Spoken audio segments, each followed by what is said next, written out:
एक बहुत सुंदर शंकर भगवान का भजन सुनाने जा रही हूँ। अगर आप लोग को अच्छा लगे तो हमारे वीडियो को लाइक करें, शेयर करें और कमेंट में बताइए कि आप लोग को कैसा लगा हमारा ये भजन। कादे के शिव के मनाई हो, शिव मानत नाई। कादे के शिव के मनाई हो, शिव मानत नाई। कादे के शिव के मनाई हो, शिव मानत नाई। मला दो मला शिव के मन ही ना भावे, मला दो मला शिव के मन ही ना भावे। टूटई जो पड़िया कहाँ पाई हो, शिव मानत नाई।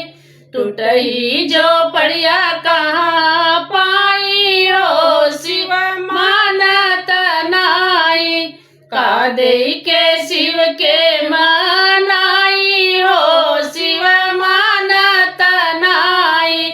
कादे के शिव के मनाई हो, शिव मानत नाई। गाड़िया घोड़ा शिव के मन ही ना भावे, गाड़िया घोड़ा शिव के मन ही ना भावे। बुढ़वा बैल कहाँ पाई हो, शिव मानत नाई। बुढ़वा बैल कहाँ पाई हो, शिव मानत नाई।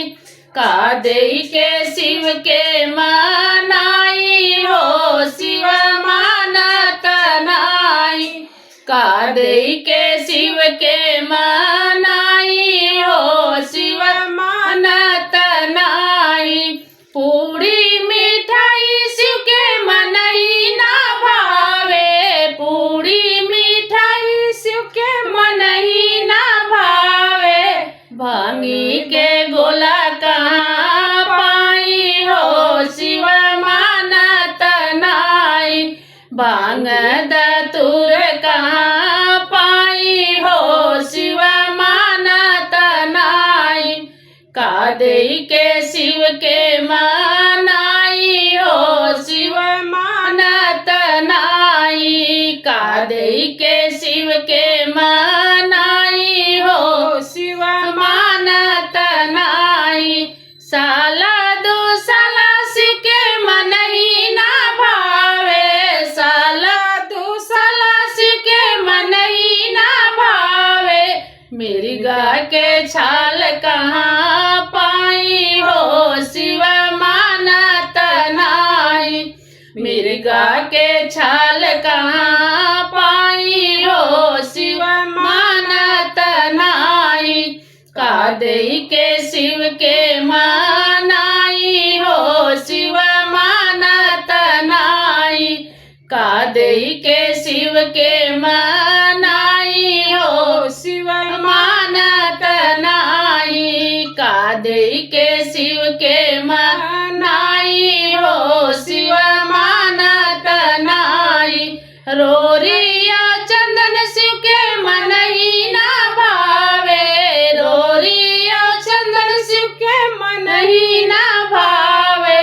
भस्मी कहाँ हम पाई हो, शिव मानत नाई। भस्मी कहाँ हम पाई हो, शिव मानत नाई। कादे के शिव के मनाई हो, शिव मानत नाई। कादे के शिव के मनाई हो, शिव मानत नाई।